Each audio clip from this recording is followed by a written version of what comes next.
Hello guys, welcome back to the channel. Uh, Now this is an important sum for issue of shares. ये सम इसलिए choose किया गया है because यहाँ पे प्रोराटा के साथ साथ कॉल्स इन एडवांस भी है।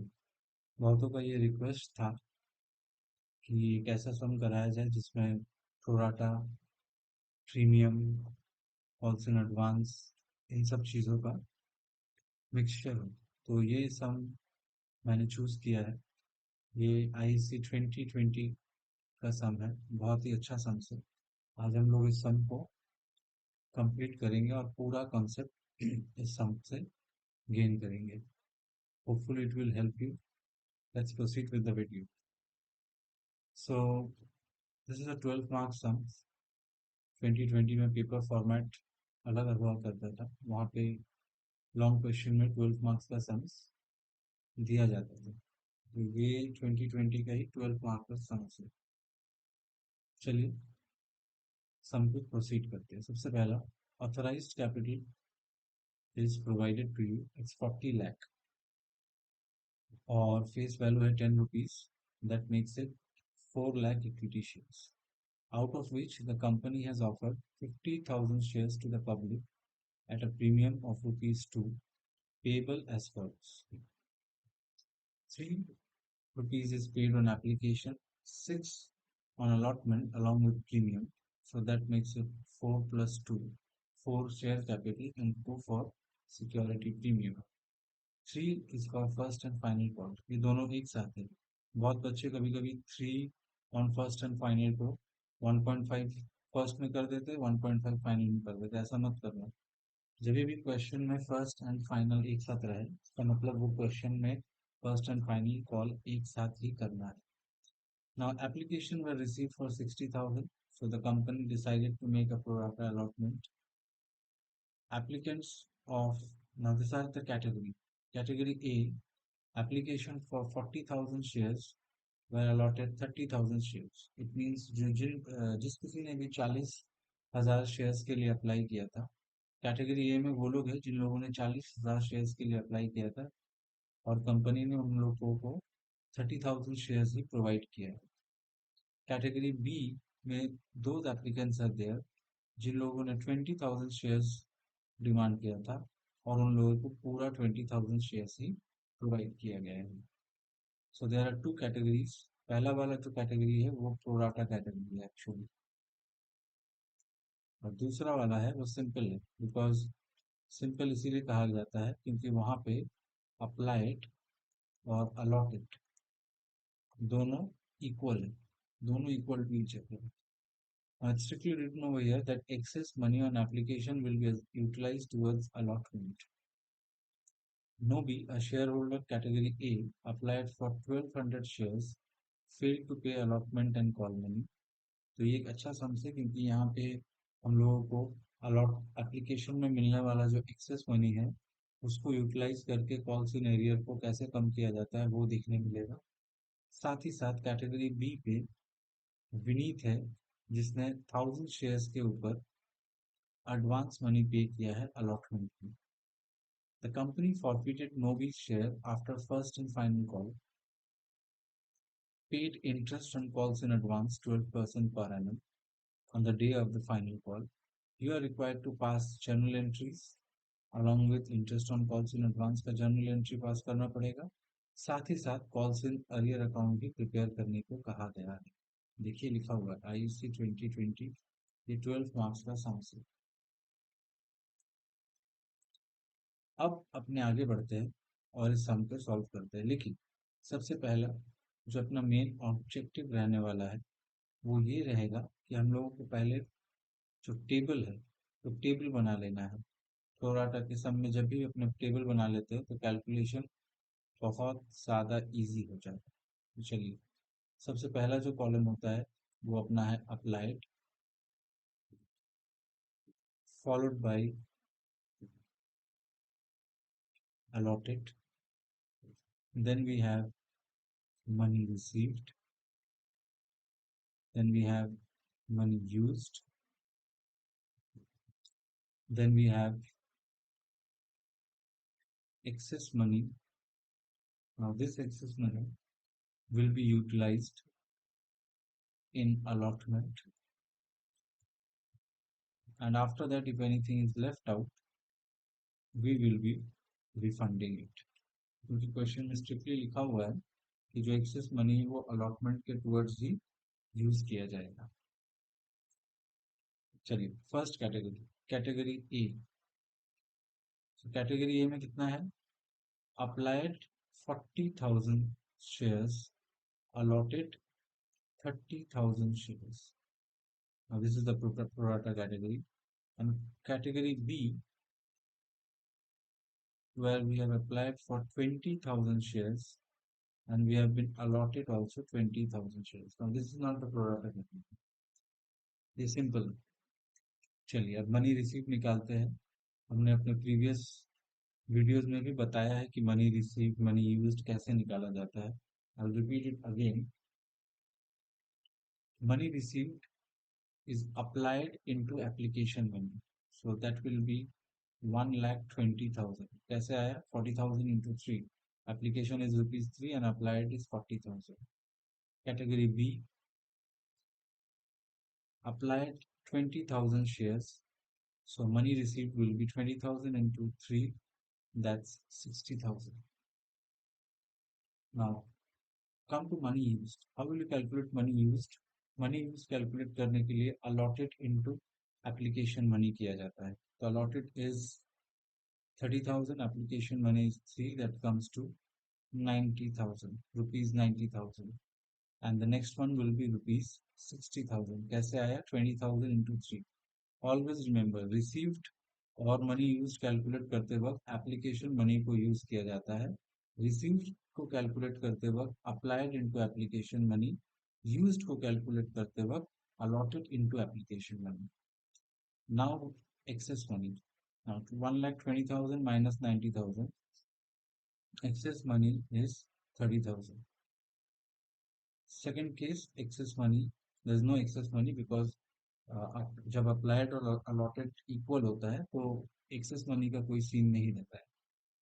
now this excess money will be used towards allotment। now before using it towards the allotment, अपने को ये जानना जरूरी है कि allotment का कैपेसिटी कितना है, वो कितना अब्सॉर्ब कर सकता है। तो कैसे पता चलेगा वो capacity? As I told you earlier also, इसको निकालने के लिए allotted, जिस कैटेगरी में एक्सेस मनी है तो उस कैटेगरी का allotted, that is 30,000, category A, into the allotment money। now allotment money including premium लेना है, that comes to 1,80,000। it means allotment अपने अंदर 1,80,000 एक्सेस मनी तक एडजस्ट कर सकता है। तो यहाँ पे तो एक्सेस मनी बस 30,000 है, तो अलॉटमेंट अपने अंदर 30,000 एडजस्ट कर देगा। रिफंड यहाँ पे कुछ भी नहीं है, इस स्टेज में भी कुछ नहीं है। And now we can close the table. तो टेबल अगर आपने सही से बनाया होगा तो टेबल से ही आधा चीज क्लियर हो जाएगा। देखिए कैसे, सब में अप्लाइड था 60,000, ये देखिए यहाँ 60,000 आ गया। आपने पब्लिक को ऑफर किया था 50,000, ये देखिए यहाँ पे 50,000 आ गया। मनी रिसीव्ड है 1,80,000,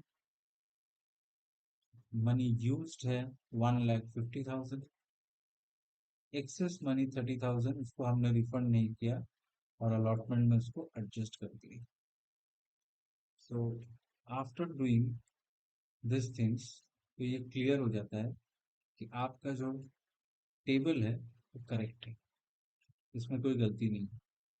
क्योंकि अगर गलती होता तो ये सारे टोटल एक दूसरे से टैली नहीं होते। चलिए अब आगे बढ़ते हैं अपने। आगे में सबसे पहला जर्नल स्टार्ट होगा और वो होगा एप्लीकेशन का। तो सबसे पहला जर्नल है बैंक अकाउंट डेबिट टू। सब में देखिए इक्विटी वर्ड मेंशन है या नहीं? हाँ है, तो आप लिखना इक्विटी शेयर एप्लीकेशन। अगर इक्विटी वर्ड मेंशन नहीं होता है then always go for share application, share allotment, don't use that word. So equity share application. Total money receive जो है उसको पूरा उठा करके यहाँ लिख दीजिए। अब आपको लगता है कि सर आप हमने शायद गलत किया है, तो चेक भी कर लीजिए। आपको एप्लीकेशन आया था 60,000, और एप्लीकेशन मनी है ₹3, so that comes to 1,80,000. Next, equity share application account debit. Narration हम नहीं लिखेंगे बिकॉज वो पहले भी वीडियो में हम डिस्कस कर चुके हैं. आप किसी भी एक सॉल्व सोल्यूशन का सोल्यूशन बुक से सोल्यूशन देख के नरेशन लिख सकते हैं. फिर भी हर एक जर्नल के बाद हम नरेशन डिस्कस करेंगे. जैसे पहला वाला जो जर्नल है उसका नरेशन होगा being application money received. Second journal में हम लोग को एप्लीकेशन मनी को एडजस्ट करना है. कैसे एडजस्ट करते हैं देखिए. सबसे पहला, जितना अपना अलॉटमेंट पे रख सकते हैं उसको रख लेंगे. उसको रखने के लिए हम लोग लिखते हैं टू शेयर कैपिटल. जितना अलॉटमेंट में एडजस्ट हुआ है उसके लिए हम लोग लिखते हैं to share allot. So in this way 1,80,000 will come over here. जो मनी यूज्ड होता है वो शेयर कैपिटल में आता है. तो मनी यूज्ड है 1,50,000 और उसके बाद 30,000 हम लोग अलॉटमेंट में एडजस्ट करेंगे. इसका नरेशन क्या होगा. Being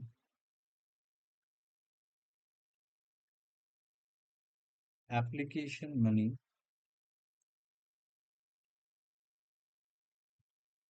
transferred to share capital and excess money being adjusted with share allotment.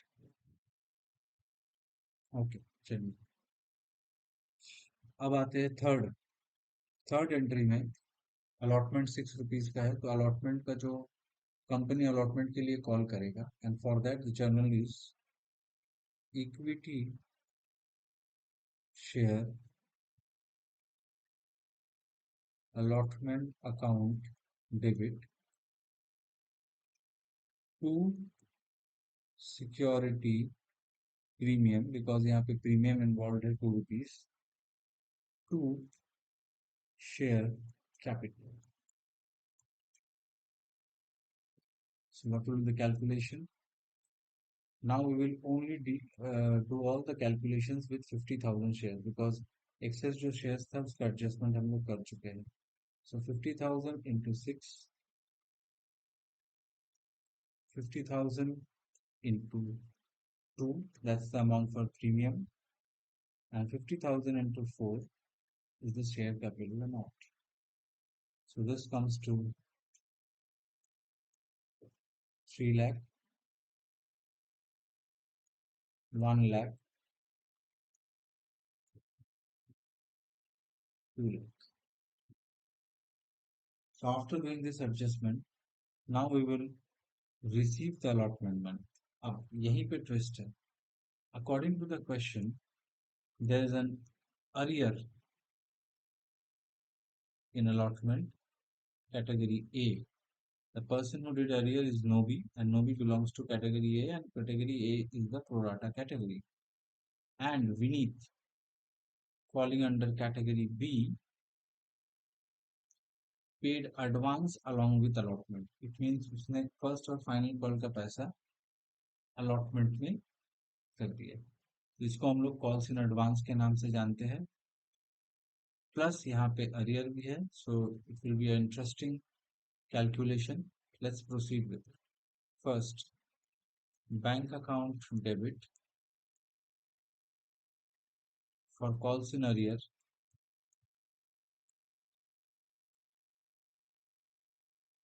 Calls in arrear account debit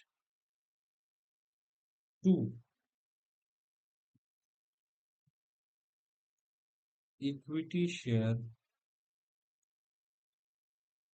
allotment to calls in advance. Okay, now let's proceed with the calculation. तो calculation के लिए सबसे पहला अगर आप यहाँ ध्यान दें तो अलॉटमेंट में ड्यू है 3 लाख रुपीज, बट अलॉटमेंट पहले से ही, अगर आप ध्यान से क्वेश्चन में देखें तो अलॉटमेंट पहले से ही कुछ, अलॉटमेंट में कुछ पैसा पहले से ही एडजस्ट हो चुका, अलॉटमेंट में कुछ पैसा पहले से ही एडजस्ट हो चुका है। देखिए कितना एडजस्ट हुआ है, 30,000। So in that case allotment will be 3 lakh minus 30,000.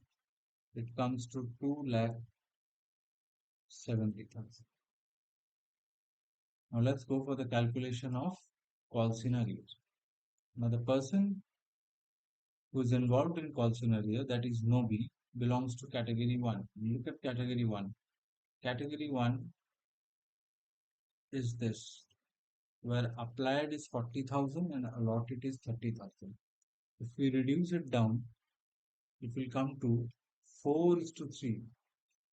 It will come to 4:3. It means those who have applied for 4 shares are allotted only 3 shares. Okay. Now read the question properly. Question में क्या लिखा हुआ है ध्यान से देखिए. Nobi belongs to category A for those who have applied for 1200 shares. Now in case of earlier calculation where excess money utilization is there, हम लोगों को नोबी का अप्लाइड और अलॉटेड दोनों जानना पड़ेगा ताकि एक्सेस शेयर्स का पता लगाया जा सके. So now we will start our calculation. Nobi applied for 1200 shares. Therefore, Nobis is allotted equal to 1200 into 3/4. अब मन में सवाल आ रहा होगा कि सर ये 3/4 कहाँ से आया, यहाँ से आया. सर 3/4 क्यों हुआ, 4/3 क्यों नहीं हुआ? क्योंकि देखिए एक छोटा सा अजम्पशन लेकर के हम समझाते हैं. अप्लाइड यूजुअली बड़ा होता है प्रोराटा में और अलॉटेड छोटा होता है. तो 4:3 में 4 बड़ा है और 3 छोटा है. तो आप ऐसे समझ सकते हो कि अप्लाइड से अलॉटेड जाना है तो छोटे से मल्टीप्लाई बड़े से डिवाइड. छोटा इन द सेंस 3, बड़ा इन द सेंस 4. सिमिलरली अगर ये अलॉटेड दिया होता और अप्लाइड जानना होता तो ये 3/4 की जगह 4/3 होता. ठीक है, होपफुली यू हैव अंडरस्टैंड. नहीं समझ में आया तो एक बार पॉज करके पीछे जाइए और फिर से ध्यान से सुनिए. हम फिर से एक बार बता भी देते हैं. प्रोराटा कैटेगरी में अगर आपको अप्लाइड पता है तो अलॉटेड जानना जरूरी है ताकि आप एक्सेस शेयर्स का पता लगा सके. जिन शेयर्स के लिए शेयर होल्डर ने पैसा तो दिया लेकिन उसको शेयर अलॉट नहीं किया गया है, तो इसको पता कराने के लिए प्रोराटा कैटेगरी ए से जो रेशियो निकल के आया है दैट इज 4:3. अगर आपको अप्लाइड से अलॉटेड पे जाना है तो 3 से मल्टीप्लाई 4 से divide, in the sense applied बड़ा है अलॉटेड छोटा है, तो बड़े से छोटे में जाने के लिए छोटे से मल्टीप्लाई बड़ा से डिवाइड. और ये 4/3 होता अगर क्वेश्चन में अलॉटेड दिया रहता और अप्लाइड पता करना हो. So now it comes to 900 shares. Now let's calculate excess shares. Excess shares will be 1200 minus 900, that is 300 shares. Now we have to calculate excess money. Excess money will be 300 into rupees 3. Rupees 3 क्यों? क्योंकि ये पूरा excess money का जो ये किस्सा है, ये एक्सेस मनी का जो स्टोरी है, ये चालू हुआ था एप्लीकेशन से. वहीं पे हम लोग को ये पैसा मिला था, इसीलिए एप्लीकेशन मनी से ही मल्टीप्लाई करके एक्सेस मनी का पता है लगाया जा सकता है. चलिए आगे बढ़ते हैं क्वेश्चन के साथ. अब अपने को निकालना है कॉल्स इन अरियर. तो कॉल्स इन अरियर कितना हो? तो कॉल्स इन अरियर जानने के लिए अलॉटेड इज हाउ मच? 900। हम लोग निकालते अप्लाइड अलॉटेड दोनों है ताकि एक्सेस शेयर पता कर चल सके। बाकी पूरा सम जो है अलॉटेड से ही होता है। सो 900 into 6 minus the excess money 900. I repeat, 900 into 6 minus the excess money 900. So अगर आप मल्टीप्लाई करें 9 इंटू 6 आपको क्या मिलेगा? 54। और उसी को अगर आप 900 से माइनस करें तो आ जाएगा 4500। तो जो अरियर 5400 का था, एक्सेस मनी को एडजस्ट करने के बाद वो हो गया 4500। ये पूरा वर्किंग आपको रफ में दिखाना है। मैंने नीचे शो किया है लेकिन आप रफ में शो करो। ओके, ये हो गया। अब आते हैं कॉल्स इन एडवांस पे। चलिए, कॉल्स इन एडवांस का क्या स्टोरी है? विनीत कैटेगरी बी का इंसान है जो कॉल्स इन अरियर किया है 1000 शेयर्स, और 1000 अलॉटेड है। ठीक है, और अप्लाइड भी रहता तो कोई फर्क नहीं पड़ता, बिकॉज विनीत जो है वो कैटेगरी बी से है, जो कि प्रोराटा कैटेगरी नहीं है। प्रोराटा कैटेगरी में अप्लाइड और अलॉटेड सेम होता है। तो 1200 इनटू किस स्टेज का पैसा उसने दे दिया? उसने फर्स्ट और फाइनल का पैसा दे दिया, that is 3600। So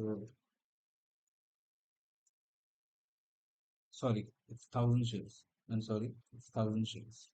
So 1000 into 3 will be 3000. So 2,70,000 we are going to receive for allotment. Along with that we have received 3000 as calls in advance. इन दोनों को आप प्लस करो, 4500 से माइनस करो, so it will come to 2,68,500. So this is the end of allotment. Along with that calculation of excess shares, excess money, then calls in arrear. So this is a very important part. यही pro rata का main role play होता है। तो यहाँ पे थोड़ा careful रहना है आपको और चीजों को ठीक से कैलकुलेट करना है। आई होप दैट आपको कैलकुलेशन समझ में आया हो। नहीं समझ में आया तो फिर से वीडियो बैक फॉरवर्ड करके एक बार फिर से समझ लीजिए और फिर आगे बढ़िए। चलिए, अब यहाँ पे इस कैलकुलेशन को हटा देते हैं और अपना जो फर्स्ट एंड फाइनल कॉल है उसके साथ आगे बढ़ते हैं। तो चलिए, पहले फर्स्ट और फाइनल कॉल को ड्यू किया जाएगा। उससे पहले एक चीज और बता दें आपको।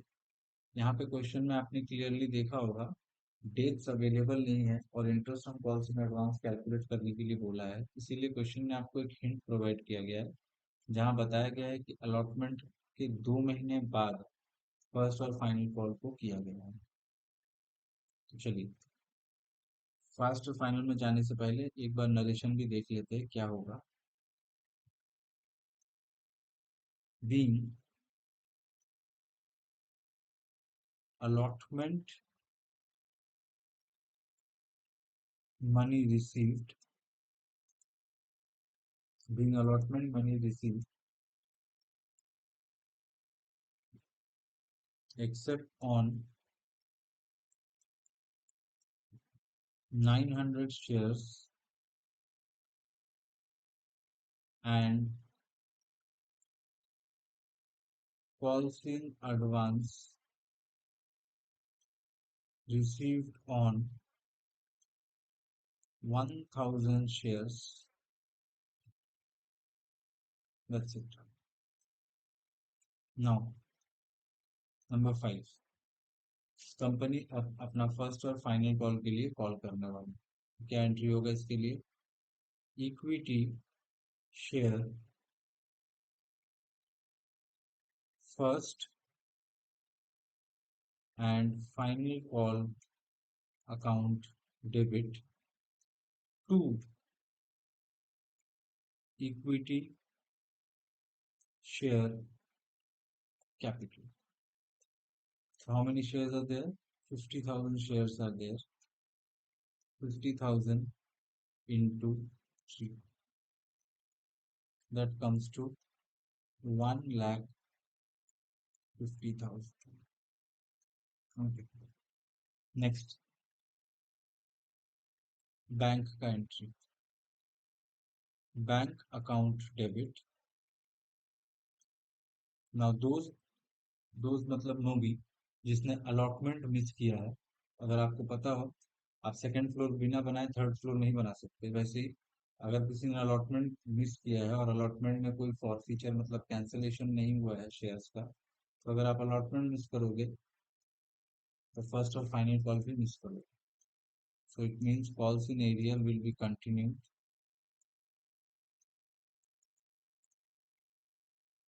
टू, सॉरी, टू नहीं होगा, क्योंकि हम लोगों ने शेयर फर्स्ट और फाइनल कॉल के लिए थोड़ा सा एडवांस रिसीव कर लिया है। एडवांस जब मिलता है उसको हम लोग क्रेडिट करते हैं, और जब एडजस्ट होता है उसको हम लोग डेबिट करते हैं। Calls in advance account debit to equity share first and final call. So first and final call में we will receive, suppose to receive 1,50,000, जिसपे से in advance we have already received 3,000, and for calls in arrear we will have a small working.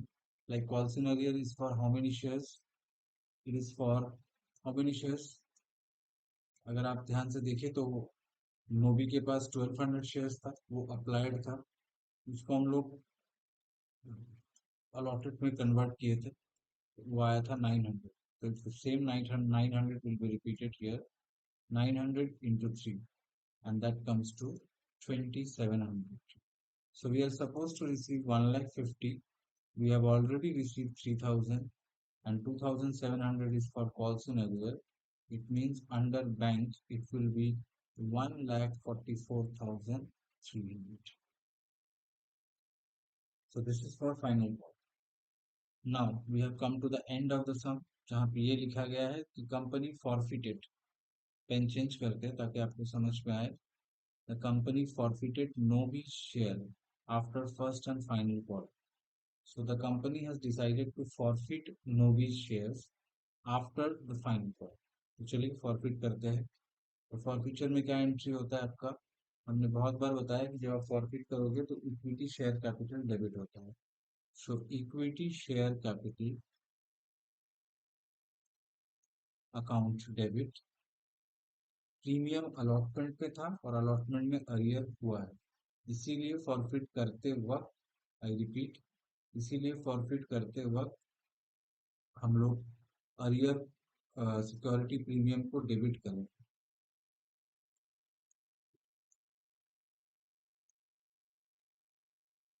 Security premium account debit to calls in arrear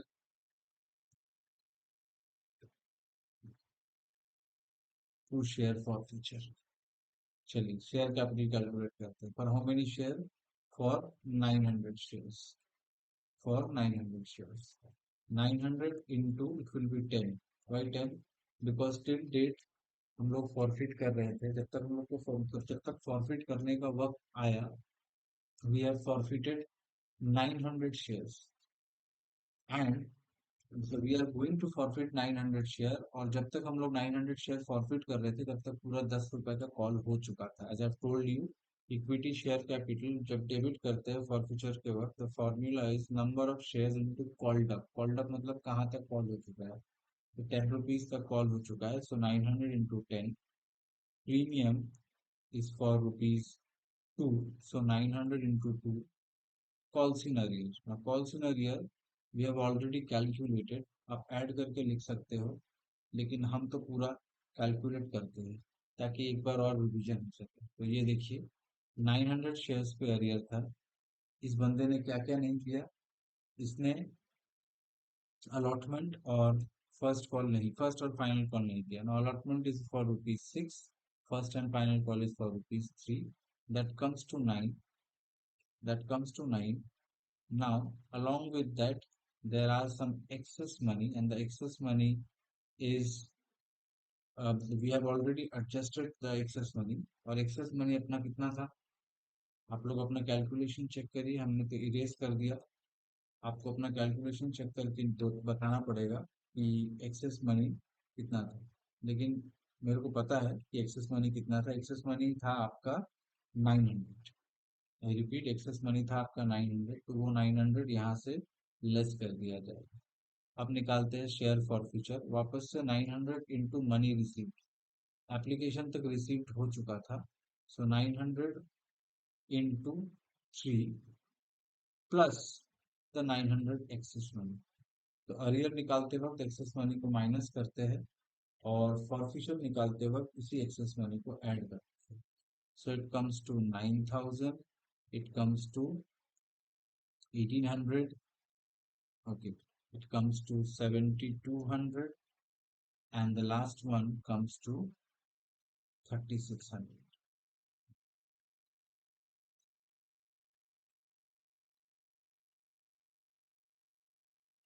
So this is the entry for forfeiture. Reissue sum में नहीं करने के लिए बोला गया है, लेकिन सम ये बताता है आपको कि जिस बंदे ने एडवांस दिया है उसको उसका इंटरेस्ट मिलना चाहिए। आई रिपीट, जिस बंदे ने एडवांस दिया है उसको उसका इंटरेस्ट मिलना चाहिए। चलिए, तो इंटरेस्ट का एंट्री पास करते हैं। इंटरेस्ट का एंट्री है interest on calls in advance account debit to sundry member. अब इस सन्ड्री मेंबर की जगह जिसने एडवांस दिया है आप उसका नाम लिख सकते हैं, तो उसका नाम है विनीत।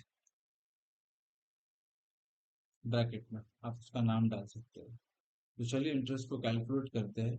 इस बंदे ने कितना एडवांस पे किया है ये देखिए, यहाँ पे दिया हुआ है। इसको यहाँ से यहाँ लाइए। इस बंदे ने एडवांस पे किया है 3000। सो 3000, और कॉल्स इन एडवांस पे इंटरेस्ट होता है 12%, वो लिखा भी हुआ है। और नहीं भी मेंशन रहता तो कॉल्स इन एडवांस पे 12% और कॉल्स इन अरियर पे हम लोग 10% लिखते हैं, अगर क्वेश्चन साइलेंट होता तो। अब अब आपका ये जो एडवांस है, अब आपका ये जो एडवांस है, ये एडवांस आपको अलॉटमेंट में मिला था फाइनल कॉल के लिए।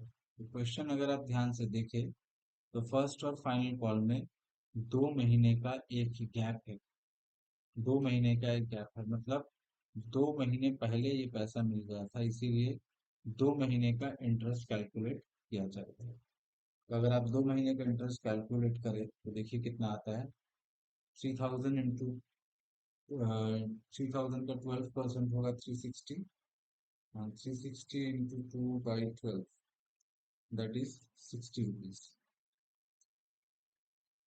Okay, 60 rupees. अब सन्ड्री मेंबर को ये पैसा मिलेगा। Sundry member account debit to bank, that is 60। कभी कभी बहुत सारे बुक्स में आपको ये भी देखने मिलेगा कि उन लोगों ने बस इतना ही पास किया, interest on calls in advance account debit to bank, because sundry member आपस में कट जाते हैं। लेकिन आप 2 ही एंट्री पास करना, आप एक एंट्री मत पास करना। आगे बढ़ते हैं। ये जो इंटरेस्ट कंपनी ने पे किया है ये statement of profit and loss से राइट ऑफ कर दिया जाता है। Statement of profit and loss debit to interest on calls in advance, that is 16 rupees. That's it. So this is the complete sum consisting of arrear in allotment along with calls in advance and interest calculation. और एक last चीज बचा है सम पे, वो है preparation of calls in arrear account. चलिए उसको भी बना डालते हैं। लेजर बनाने आपको आराम से आ सकता है एग्जाम में इश्यू ऑफ शेयर्स के केस में। Interest on calls in arrear, ये बहुत इंपॉर्टेंट टॉपिक है। इसका जर्नल अच्छा से देख के जाइएगा। चलिए, अब अपने को बनाना है calls in arrear account. Calls in arrear account, एक छोटा सा लेजर बना लीजिए। चलिए, अब आपने जितने भी जर्नल पास किया है, जहां जहां अरियर है उसको एक बार हम लोग हाईलाइट कर देते हैं ताकि जर्नल इजीली पास हो सके। ये एक जगह है, ये एक जगह है, और ये एक जगह है जहाँ पे हमने अरियर का एंट्री पास किया है। चलिए, स्टार्ट करते हैं। सबसे पहला फोर्थ एंट्री में अरियर है। चलिए, आपको दिख रहा होगा, क्या दिख रहा होगा कि कॉल सिनेरियो डेबिट पे है। ठीक है, और यहाँ पे चार एंट्री है। नॉर्मली तीन होता है तो थोड़ा आसान होता है, यहाँ पे चार एंट्री है। तो कैसे पोस्टिंग है? सबसे पहला देखिए, ये जो कॉल्स इन एडवांस है, ये पूरा पूरी बैंक से रिलेटेड है। तो थोड़ा देर के लिए कॉल्स इन एडवांस हटा दीजिए, तो कौन बचा? Bank, calls in arrear to share allotment. Share allotment जब पोस्टिंग होगा तो शेयर अलॉटमेंट के घर पे, शेयर अलॉटमेंट का घर मतलब शेयर अलॉटमेंट के लेजर अकाउंट पे बाई बैंक और by calls in arrear record होगा। लेकिन हम लोग कॉल्स इन अरियर पे रिकॉर्ड कर रहे हैं, तो कॉल्स इन अरियर पे हम लोग लिखेंगे टू शेयर अलॉटमेंट। आइए, to equity share allotment. How much is the amount? Amount आपको लेना है जो अरियर पे है, दैट इज 4500। ओके, चलो नेक्स्ट। नेक्स्ट अरियर कहाँ पे है? अगर आपको दिखे तो सिक्स एंट्री जो है वहां पे भी अरियर है। सर वहां पे भी तो एडवांस है। हाँ, वहां पर भी एडवांस है, वहां पर भी अरियर है, लेकिन वापस से ये जो एडवांस है, ठीक है, ये जो एडवांस है वो बैंक के साथ है।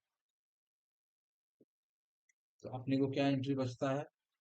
Bank account debit, calls in arrear account debit to share first call. तो कॉल्स इन अरियर में क्या लिखेंगे? To share first call. House change side change होता है, लेजर पोस्टिंग में ऐसे होता है। हाउस चेंज साइड चेंज मतलब जैसे कि कॉल सिनेरियर के घर पे हम लोग लिखेंगे फर्स्ट एंड फाइनल कॉल, और कॉल सिनेरियर डेबिट में है, और जब लिखेंगे कॉल सिनेरियर डेबिट में है, ठीक है, कॉल सिनेरियर पे जब हम लोग रिकॉर्ड करेंगे तो हम लोग two share first and final call करेंगे। Two share first and final call credit पे है, लेकिन जब कॉल सिनेरियर पे उसको रिकॉर्ड किया जाएगा तो वो डेबिट साइड पर आ जाएगा।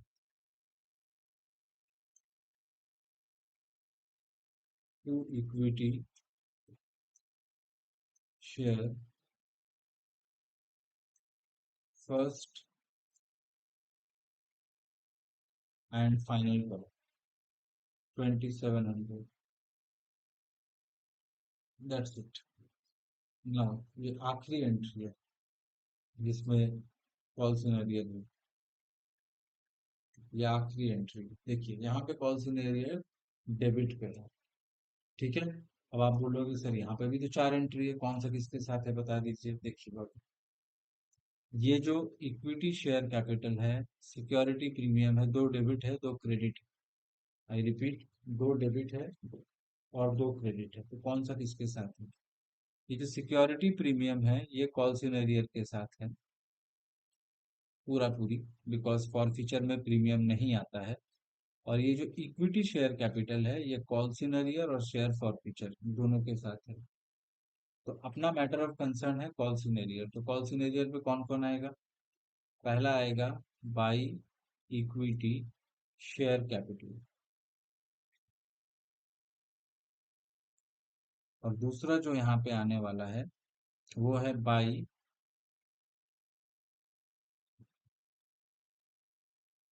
Security premium. By security premium. So let's see now, by equity share capital. Now by equity share capital security premium, तो सिक्योरिटी प्रीमियम पे straight away we will write 1800। पर सर शेयर कैपिटल में क्या लिखे? Because share capital में तो यहाँ 9000 दिखा रहा है, लेकिन आप अभी याद करिए आपको हम क्या समझाए। इक्विटी शेयर कैपिटल अरियर और शेयर फॉरफीचर दोनों के साथ जाता है। तो इक्विटी शेयर कैपिटल में आपको अमाउंट कितना दिख रहा है? 9,000। शेयर फॉरफीचर पे जो अमाउंट है वो कितना दिख रहा है? 3,600। So that comes to 5,400. Now you will find that the both side will tally. ये इसलिए है क्योंकि सम में जितना भी शेयर्स पे अरियर था सभी शेयर्स को हम लोगों ने फॉरफीचर कर दिया, फॉरफिट कर दिया। इसलिए कॉल्स इन अरियर अकाउंट पे कुछ भी नहीं बचा है, और एल्स उसमें बैलेंस रहते। So this brings us to the end of the question. Video थोड़ा लंबा हो गया लेकिन एक इंफॉर्मेटिव क्वेश्चन था, बहुत इंपॉर्टेंट था। डिस्कस करके कराने में थोड़ा वक्त लग गया लेकिन it will help you a lot. आपको ये देखना हो तो आराम से थोड़ा सा स्पीड बढ़ा करके देख सकते हैं। आप आराम से वीडियो को कवर भी कर लोगे और आपको नॉलेज भी मिल जाएगा। So thank you guys, hopefully it will help you.